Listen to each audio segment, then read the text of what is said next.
Llevamos demasiado tiempo destruyendo el planeta. Talamos árboles, contaminamos ríos, sacamos animales de sus entornos naturales y estos animales en muchas ocasiones portan virus o bacterias que buscan su supervivencia saltando a otros hospedadores. El problema es que en muchas ocasiones ese otro hospedador somos nosotros. Tenemos ante nosotros dos grandes retos. El primero es, por supuesto, salir adelante de esta pandemia. Y el segundo, a largo plazo, que es mucho más importante, y es cambiar nuestro estilo de vida. Porque COVID-19 no ha sido un azar del destino ni un hecho aislado. COVID-19 es el resultado directo de las decisiones que el ser humano está tomando cada día. Hay muchos aborígenes en África que explican el origen de ciertas enfermedades como la malaria o el ébola como fuerzas sobrenaturales que en ocasiones barren la tierra trayendo enfermedad y muerte. Los ancianos de estas tribus saben que cualquier insulto sobre la naturaleza puede traer a ese viento de la muerte.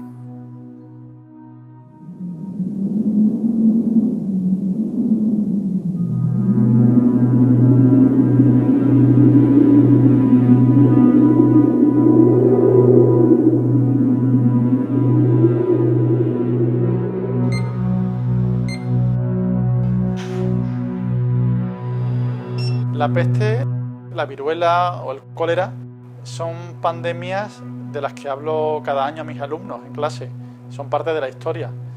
Y ahora mismo la pandemia que estamos viviendo por COVID-19 es estar escribiendo parte de la historia, bueno, una historia que nos ha sorprendido. A pesar de todos los conocimientos científicos que tenemos, nos ha sorprendido esta situación, este nuevo virus que ha llegado. Y bueno, es fundamental ahora seguir profundizando en saber cómo funciona este virus, en saber más detalles de la enfermedad, del tratamiento, de la prevención, para que de esta manera futuras pandemias que seguro que va a haber podamos ser capaces de superarlas con éxito.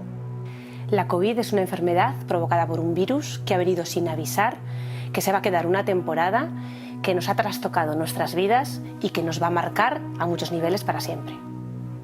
Sobre el origen de la pandemia, sabemos por la secuencia del virus que forma parte de la familia de los coronavirus y es un virus que es una zoonosis, es decir, se transmite de animales a humanos, se puede transmitir de animales a humanos y en esa secuencia no hay en principio ninguna parte ingenierizada, artificial, procedente de retrovirus como el SIDA.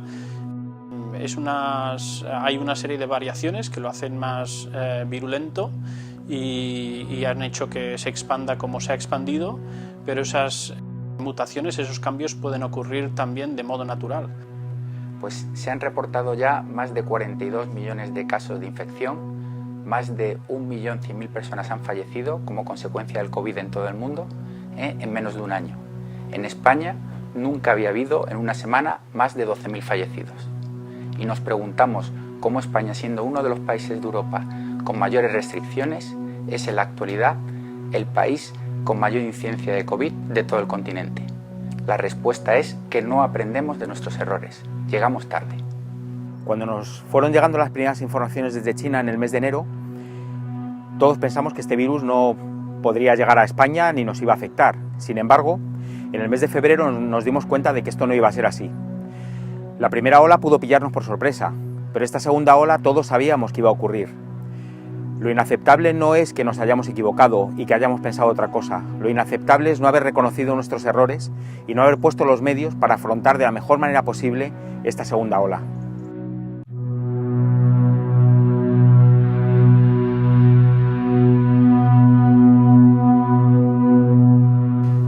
Que estamos en un punto en el que los fantasmas aparecen de nuevo. Estamos viviendo una situación parecida a la de marzo, con una incertidumbre y una inseguridad y otra vez pacientes ingresados, UCIs, miedo al contagio, etcétera.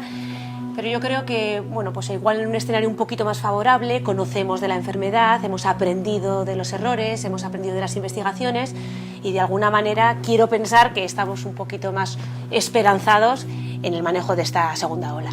esta segunda ola nos ha pillado a todos un poco desprevenidos también, en tanto en cuanto se ha adelantado más de lo que esperábamos. Entonces, el comportamiento de esta ola es impredecible, no está haciendo una fase de ascenso brusco, como fue en la primera, sino que estamos haciendo continuamente dientes de sierra, tenemos días que suben los casos, otros días bajan, pero nos mantenemos todavía en unas cifras alarmantes en cuanto a la presión del sistema sanitario y en cuanto a la presión sobre la sociedad. Quizás nos estemos concentrando mucho en un tipo de información que no es completamente útil para predecir lo que va a ocurrir.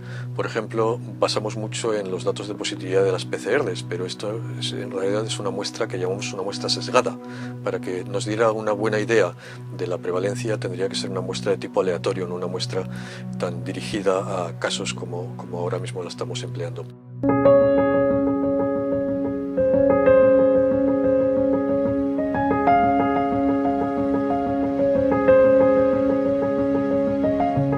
Pues la investigación ha sido impresionante, la verdad es que no hay precedentes.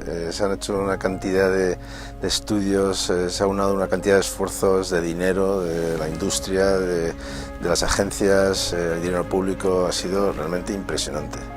Se han hecho todo tipo de ensayos con muchos fármacos, están empezando a salir resultados. Desgraciadamente todos los fármacos que se están probando, fármacos que ya existían y que se están probando para aplicarlos al COVID, están demostrando que no son eficaces. Hoy por hoy el único fármaco que nos ha demostrado cierta eficacia en reducción de mortalidad es la dexametasona, que es un glucocorticoide antiguo, barato y que ha funcionado y lo estamos utilizando en todos los pacientes.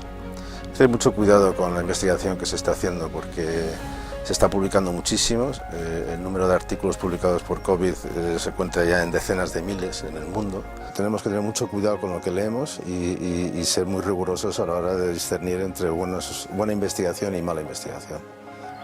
Tenemos que hacer una reflexión profunda sobre lo que se ha publicado desde enero del 2020 sobre COVID-19. No todo lo publicado tiene la suficiente calidad científica como para ser aplicado y en muchas ocasiones estas publicaciones han conllevado que dañemos incluso a nuestros pacientes.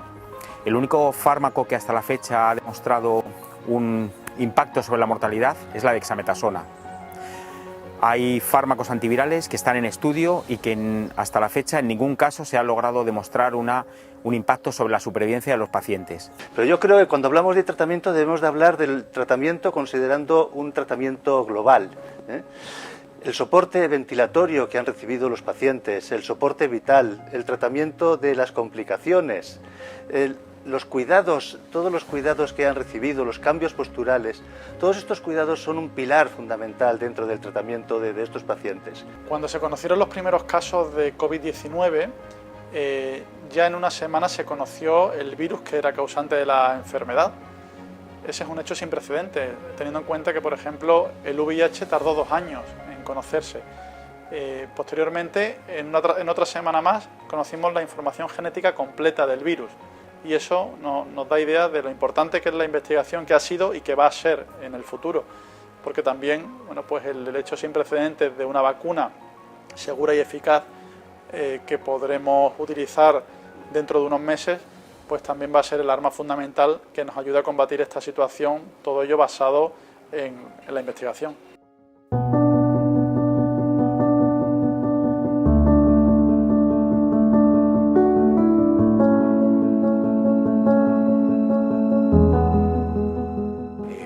Estudio publicado no hace mucho por un catedrático de Madrid y que comparó un poquito cómo habíamos afrontado los diferentes países la pandemia, y él lo que vio es que España efectivamente, como se decía siempre, tenía un muy buen sistema sanitario, pero ese sistema sanitario solo era bueno por los problemas individuales de salud. En España uno puede tener un infarto, un ictus, un accidente de tráfico y es atendido excelentemente, como en el mejor de los países del mundo. Sin embargo, cuando hemos tenido un problema global, no tenemos una estructura de salud pública, de atención primaria, de la sociedad en general, adecuada y pensada para tratar este problema global. Y sobre todo al principio, que obviamente pues bueno, todo el mundo está al tanto de que no teníamos material suficiente. Hubo falta de stock de mascarillas y obviamente había que protegerse muy bien en este sentido. Incluso algo tan tonto como los guantes, que escaseaban también, o las batas.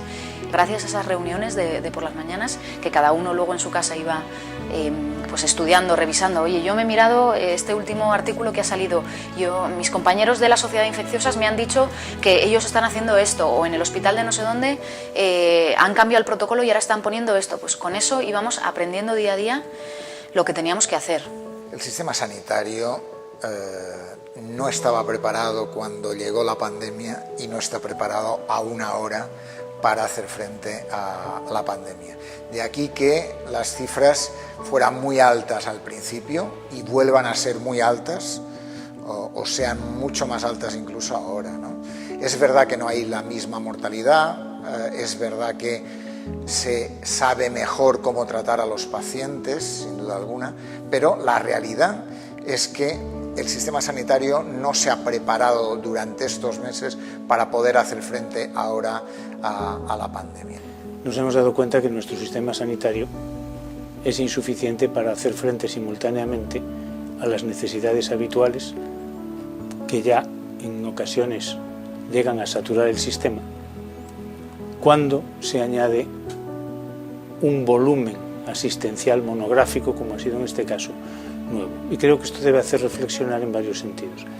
Primero, que la medicina dista de ser omnipotente y que hemos de estar preparados para nuevos imprevistos.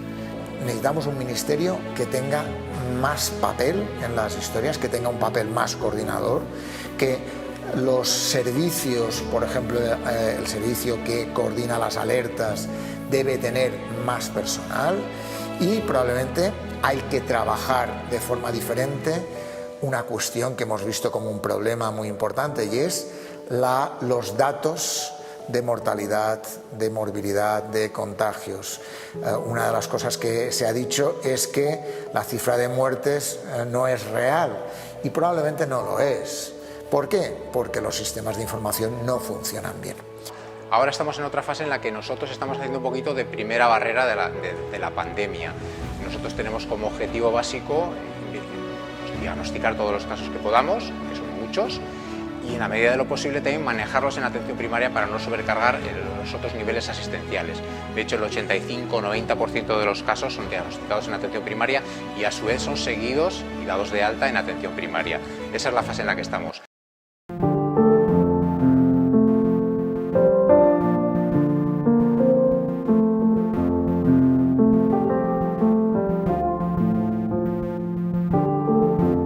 En 2008 aprendimos términos como la prima de riesgo, como el déficit, en aquella crisis que nos asoló. Ahora con la pandemia de COVID-19 la población está conociendo términos que nos acompañan en el día a día como es la PCR, el antígeno, el número R. Entonces, bueno, son herramientas formativas para la población a través de todas las fuentes de información que tenemos, a través de Internet, a través de televisión, de la prensa. También es una época en la que vivimos rodeados de fake news, ¿no? y a veces esas fake news nos desorientan a la población. Y además hemos recibido mensajes cambiantes, mensajes contradictorios, tardíos. Sería muy ventajista hacer valoraciones a toro pasado, pero lo cierto es que hemos llegado tarde a todo. En el mes de febrero, los que estábamos luchando en la trinchera, confiábamos en que nuestros gestores y políticos estuviesen haciendo y tomando las medidas adecuadas. Y poco a poco descubrimos que esto no estaba siendo así. A mi juicio se ha tenido muy poco en cuenta la opinión de los expertos y la opinión de los médicos que estábamos en el pleno campo de batalla luchando contra COVID-19. Al principio de la pandemia, el consumo de información por parte de los ciudadanos fue masivo. De hecho, hubo casi una dependencia hacia la información que se publicaba por parte de los medios de comunicación. Es cierto que los datos eran apabullantes, pero no dejaban de ser eso, solo datos. Si nos hubiéramos imaginado la cobertura de la pandemia, si la vemos ahora, quizás la podemos comparar con una foto en la que hemos visto la cara blanca, que es la cara de los aplausos, de los dibujos de arcoíris, de algún sanitario emocionado, quizá de vez en cuando algún ataúd, pero todo fugaz. Pero ¿dónde estaban las imágenes de la tragedia? A la sociedad hay que informarla con la verdad y la verdad es que durante la primera crisis se han hecho muchos esfuerzos por ocultar la verdad, por no informar de lo que estaba realmente ocurriendo. No hemos visto imágenes de las UCIs llenas, saturadas, de pacientes pasándolo realmente mal y de sanitarios al límite de sus fuerzas. No se ha informado bien. Se han hablado de muertes como números, estadísticas, y las muertes no son estadísticas, cada muerte es una familia, es un padre, un hijo, una madre, realmente historias trágicas que hemos vivido y que no se han visto. En otras situaciones, como en las campañas de tráfico, ahí sí que se ha decidido mostrar toda la crudeza del problema, porque se cree que ese mensaje puede ayudar a tomar conciencia y a poder modificar conductas que no son adecuadas y que son mejorables. ¿Por qué no se ha hecho esto en la pandemia del COVID-19? No lo sé. Yo creo que probablemente el tener estas imágenes o el haber dado una información más fiable igual podría haber ayudado a que la gente tuviera una mejor conciencia del problema. ¿Por qué no se ha hecho? No lo sé. Yo creo que en algún momento, desde luego, nos lo tendrán que explicar. Quienes controlaron la información durante esas primeras semanas claves privaron a la sociedad del gran archivo del dolor de esa primera gran pandemia del siglo XXI.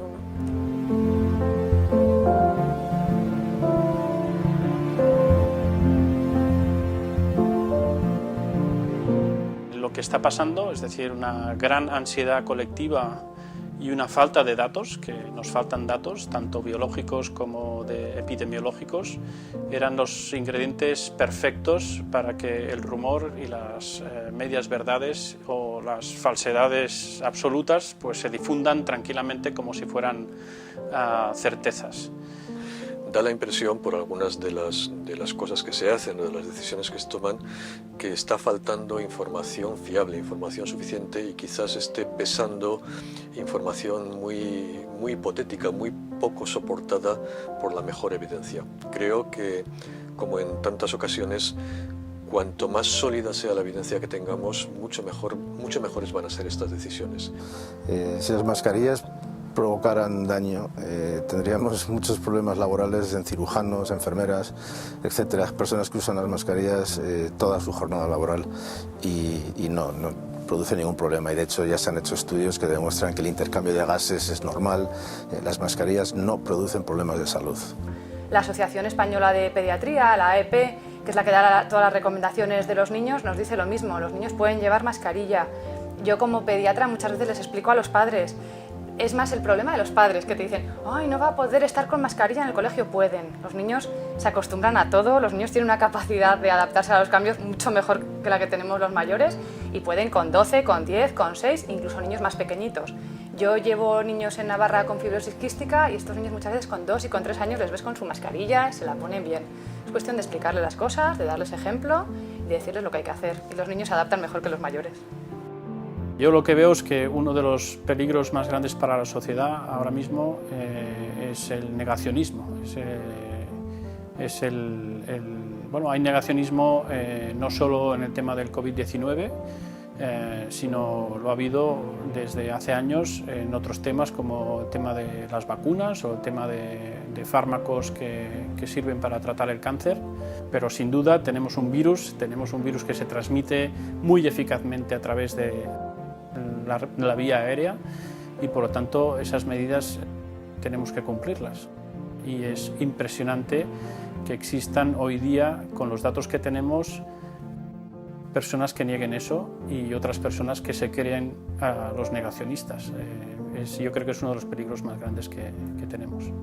Hay que hacer un trabajo con las personas del mundo antivacunas, o las personas que niegan la existencia de esta enfermedad, o que dicen que esto se cura en nada, que no es un problema importante. Las vacunas, primera cuestión, las vacunas han salvado vidas. Probablemente las vacunas son de las cosas que más vidas han salvado, son de los medicamentos que más vidas han salvado. Por tanto, lo repito porque me parece fundamental, es que negar la vacuna es negar la salud de mucha gente.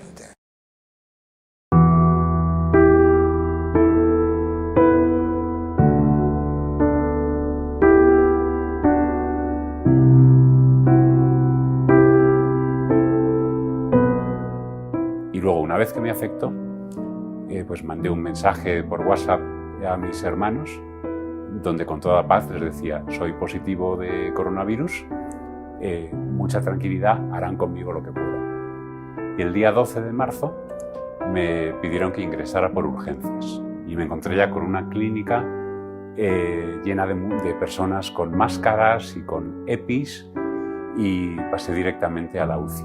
Eso quiere decir que cuando se declaró el estado de alarma, el confinamiento y todas estas situaciones, yo ya estaba en la UCI y de hecho ya estaba sedado, había perdido la conciencia.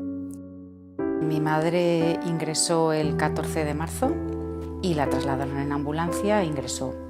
Para cuando llegó yo ya la estaba esperando allí, pero claro, desde la distancia, porque nos imaginábamos, intuíamos que podía ser COVID. Entonces en ningún momento, claro, yo me pude acercar ni nada. El coronavirus ha sido una cosa nueva para todos. Entonces, pues ibas cogiendo experiencia paciente tras paciente. Pues un paciente que te entra de tal manera, sabes que por el rumbo que está tomando muy bien no va a acabar la cosa. Pero claro, esa es tu experiencia personal, que el paciente no lo sabe. Nos llegaban pacientes que muchas veces los recibíamos en la planta en situación muy crítica y muy malos, y los bajábamos a la UCI. El coronavirus, dentro de los muchos órganos o sistemas del organismo que afectan, quizá el más constante en los pacientes graves es la situación de insuficiencia respiratoria. Todo el mundo ha oído hablar de esa necesidad de respiradores o de ventilación asistida de los pacientes, y la mayoría se morían por insuficiencia respiratoria. Entonces eran pacientes que nos los encontrábamos en planta asfixiándose, literalmente boqueando. Ir a la UCI da miedo. Y ese rato mientras les dices que van a bajar a la UCI, que van a llamar a sus familiares, que les van a explicar que van a ir a la UCI, y que en ese momento probablemente nosotros no podemos llamar a la familia para reconfortarles un poco. Ese rato es atroz para ellos, les da un miedo terrible porque no saben qué va a pasar, porque para los pacientes en general UCI significa: me van a dormir y me van a meter un tubo en la garganta y no sé si me voy a despertar. Yo desperté y era pues una persona que había perdido muchísimo peso, muchísima masa muscular, que tenía una traqueotomía que me habían practicado para intentar, digamos, salvarme la vida, y por lo tanto no podía hablar, y que cuando desperté la única movilidad que tenía eran las pestañas de los ojos. No podía mover las manos, no podía mover los pies. Los pacientes se han puesto bien gracias a enfermería, que entraban cada hora a ver a los pacientes, pese a todo, a los sanitarios, los celadores, lo mismo. O sea, el cariño que les dan ellos es increíble. Se conocen ellos mejor a los pacientes casi que nosotros, de verdad, auxiliares, lo mismo. O sea, son trabajos duros, son aquellos que están ahí cuando el paciente vomita, cuando tiene fiebre y cuando tiene más falta de aire. Entonces, el trabajo de reconocimiento de verdad también es suyo, y quizá mucho más que el nuestro.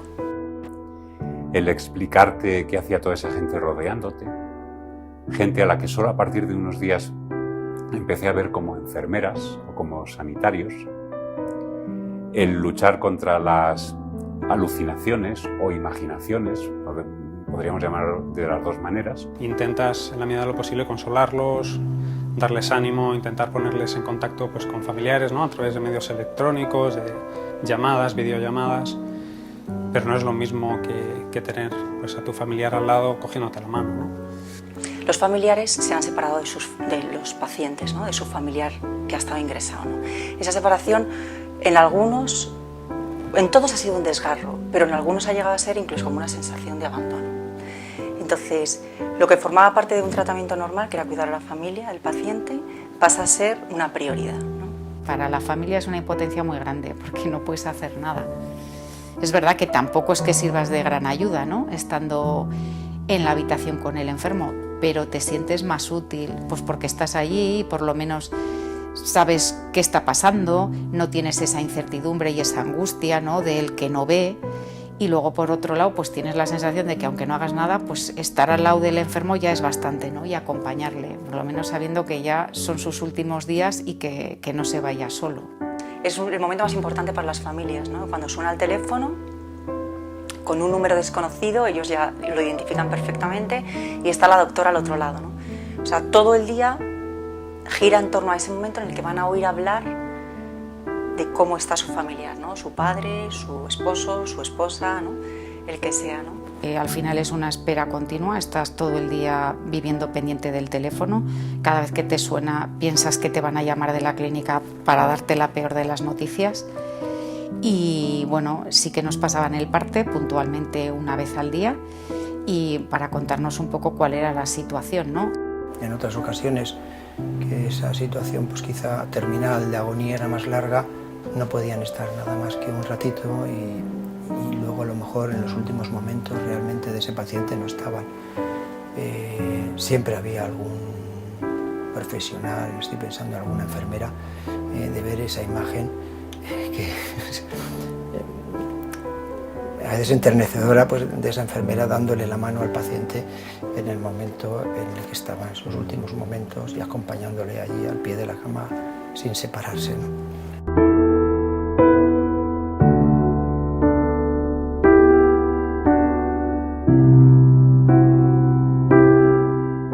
Porque al final estás viendo muchos pacientes que se te mueren solos, familias que apenas pueden acompañar a sus pacientes, a sus familiares, familias que vienen a veces cuando es no el primero que fallece de la familia, que vienen los hijos a ver a su padre cuando ya ha muerto su madre, o incluso un hermano o un hijo. Entonces estás viendo el dolor, no solo por eso, sino que ha habido un dolor familiar intensísimo de muchas cosas.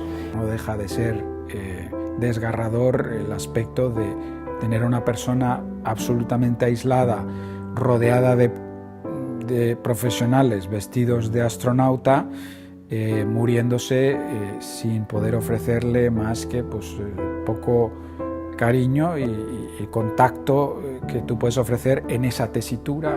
Entonces al final sí que es una situación pues, muy complicada y que al final te hace sufrir bastante, ¿no? Ya no solo el sufrimiento que ves en el paciente, el sufrimiento que ves de la familia, sino pues, ese sufrimiento que sientes tú a la hora de decir, bueno, pues a este paciente puedo darle algo más y a este paciente no le puedo ofrecer más porque no hay más recursos disponibles, ¿no? El coger al paciente en la puerta de la urgencia y decirle a su acompañante, bueno, venga, despídase que ahora va a tener que estar solo, y decir, es que no sé si esa despedida está siendo la última. O sea, eso fue durísimo, eso de decir, es que de verdad, o sea, esta persona puede que no vuelva a ver a su ser querido. Entonces, como que el papel que hemos tenido que hacer también en enfermería, de suplir toda esa compañía que ese paciente no tenía. Entonces, sí, eso fue bastante duro, la verdad. Y pasas miedo, pasas mucho miedo porque ya ves el final muy cercano y dices, pues bueno, me tengo que preparar porque esto desgraciadamente ya no me queda mucho tiempo de compartir con mi madre, ¿no? Es muy triste, pero bueno, la vida es así.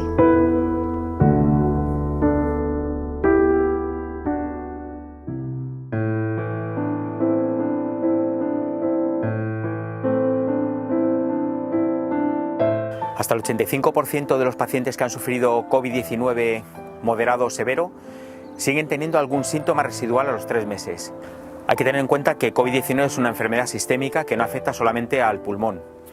Y entre las secuelas que aparecen a medio plazo, pues hay secuelas sobre el corazón, hay secuelas en forma de sensación de falta de aire, de opresión torácica, hay dolores articulares, musculares, por supuesto la pérdida de olfato o del gusto, cefalea, cansancio extremo. Vemos que muchos tienen todavía inflamación en el pulmón y algunos, pocos afortunadamente, incluso muestran cicatrización, lo que llamamos fibrosis pulmonar. Eso afortunadamente ocurre en la minoría, la gran mayoría de los pacientes se recuperan completamente, pero tardan mucho. Los pacientes se quejan de menos energía, menor capacidad de concentración, menor capacidad de lectura prolongada, de entender las cosas con la misma velocidad o facilidad que antes. Muchas veces no sabemos qué hacer con estos síntomas. Hacemos pruebas, pero orgánicamente No encontramos nada que justifique estos síntomas. Podemos hacer escáneres, radiografías, analíticas y muchas veces no encontramos nada que justifique esto.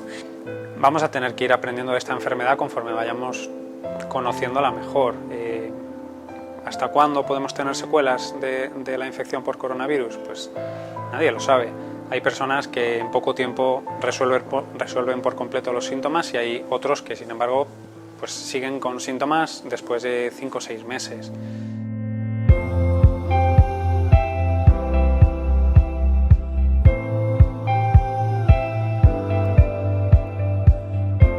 Esta segunda ola todavía no vislumbramos cuál puede ser el final. Sabemos que vamos a tener que convivir muchos meses todavía con este virus y tenemos que ir asumiendo que va a formar parte de nuestra vida cotidiana durante bastante tiempo. Durante la primera ola, gran parte de las complicaciones médicas y de los fallecimientos no se debieron directamente a la enfermedad COVID, sino a un retraso en la asistencia médica de otras enfermedades generadas por el colapso hospitalario. En esta segunda ola, el mayor conocimiento del virus nos ha permitido mantener la asistencia médica ordinaria en los hospitales, velando por la seguridad de los pacientes y de los propios profesionales. Los hospitales no están siendo foco de infección COVID. Retrasar la atención médica puede suponer un agravamiento de la enfermedad y un riesgo para la salud. Si todo el sistema sanitario está volcado en la atención a pacientes COVID, entonces te puede pasar que tú tengas otro problema y no tengas que el sistema no tenga capacidad de respuesta. Si, por ejemplo, tú tienes un accidente con el coche y llamas al 112 y todo el 112 está colapsado con llamadas COVID, no te van a coger. O sea, si tú tienes un ictus y necesitas una respuesta muy rápida, o si tienes una apendicitis, o si das a luz y tienes una complicación. Entonces yo creo que la gente tiene que tener conciencia de que si el sistema sanitario colapsa, eso ya es un problema para todos. Creo que se necesita un esfuerzo conjunto de muchas ramas de la medicina, de la biología, de la gestión de los gobiernos, de las agencias sanitarias de múltiples países para pensar cómo reaccionar de manera inmediata ante un nuevo episodio parecido a este, primero para identificación rápida, en segundo lugar para contención inmediata de los primeros casos, para evitar la expansión. Ya hemos experimentado a lo que conduce el no tener esa respuesta rápida para evitar la expansión y, aunque esto suene un poco oportunista en este momento, para que todos los países desarrollados inviertan más dinero en investigación biológica y sanitaria.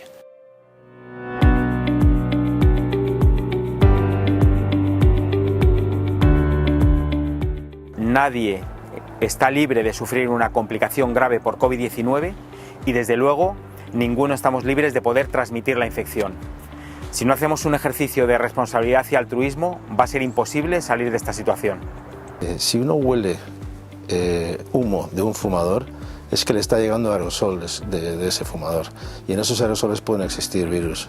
Por tanto, sería, yo creo que un gesto de generosidad por parte de los fumadores no fumar en público o en terrazas o al lado de personas que podrían contagiarse si estuvieran ellos infectados. Pero está claro que hay sectores de la sociedad que no se sienten vulnerables porque, bueno, pues por su manera de ver y afrontar la vida son del aquí y ahora y no se sienten, creo, tan comprometidos con el resto de la sociedad y bueno, están funcionando de una manera menos solidaria y no siguiendo las recomendaciones que nos están estableciendo. Tenemos que empezar a pensar como sociedad. Somos muy individualistas y no hemos pensado como sociedad. Y así nos ha venido lo que nos ha venido en gran parte.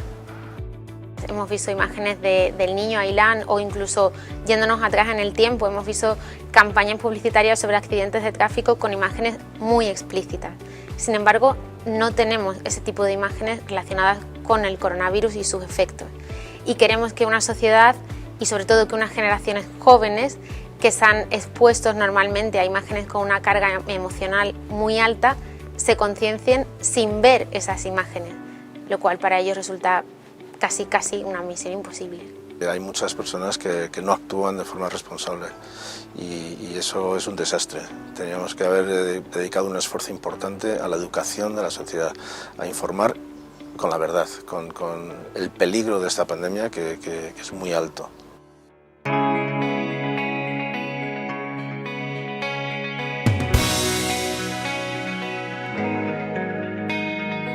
Esta es la primera vez en que nuestra generación de profesionales sanitarios estamos haciendo medicina en el contexto de una pandemia. Esto es un enorme reto que da un miedo terrible, pero también es una oportunidad de intentar hacer las cosas mejor y de reafirmar nuestra responsabilidad. Y en mi caso particular es una reafirmación de mi vocación por ser médico. Tenemos que ser los sanitarios fuertes, optimistas, no tenemos que perder esas ganas de trabajar en equipo, de esa solidaridad entre compañeros, ese recordar esa vocación de estar con el enfermo, que es lo que nos mantiene ahí. Y incluso yo creo que en la medicina hay que ser cariñoso pero profesional a la vez, y ese equilibrio es muy difícil y en esta pandemia ha sido especialmente complicado, porque la empatía, transmitirla a través de un equipo de protección individual es difícil de conseguir. El subidón que era cuando veías que habías ingresado a Pepito. Pepito había entrado fatal a urgencias, que el pobre no sabía ni decir su nombre de lo mal que estaba, que eso, que tú veías que te habías empeñado, que no sé qué, que no salía adelante, que le tenías que ingresar, y de repente que salga por la puerta de urgencias de pie y hablando, y oye, muchísimas gracias, y decías, jo, pues se están haciendo bien las cosas. Es lo que nos ha tocado vivir y nos tendremos que adaptar a esto. Nos podía haber tocado una guerra mundial, un deshielo o una desgracia. Esto es lo que nos ha tocado y ahora toca adaptarse. A mí me hace de gracia la gente que dice, ay, es que tendremos que vivir. Y, por supuesto, tenemos que vivir y queremos seguir viviendo, pero igual toca hacer cambios en la manera de vivir. Y como dicen por ahí, pues en esta batalla tenemos que ir partido a partido, tenemos que ir día a día haciendo avances contra la pandemia, de manera que entre todos, en equipo, pues lleguemos a superarla, lleguemos a ver esto como un hecho histórico que vivimos, que superamos en equipo y que forma parte de la historia. Estamos avanzando, pero una cosa es avanzar y la otra es vencer. En este caso necesitamos ganar a ese virus y se gana con la unidad de todos, con el apoyo de todos y con el esfuerzo de todos. Si uno fuma, daña sus arterias y sus pulmones. Si uno consume alcohol, daña su hígado y otros órganos. Si uno consume drogas, daña su cerebro y otros órganos. Pero cuando incurrimos en estas conductas, que son individualmente arriesgadas, nunca pensamos en que podemos estar dañando a otras personas. En este caso concreto de COVID-19, hemos de pensar siempre que la prevención individual tiene un efecto enorme sobre la prevención colectiva, que no hay ninguna medida que los gobiernos o las administraciones puedan tomar, coercitiva, de limitación de movilidad, que sea verdaderamente eficaz si no va acompañada de responsabilidad y disciplina individual.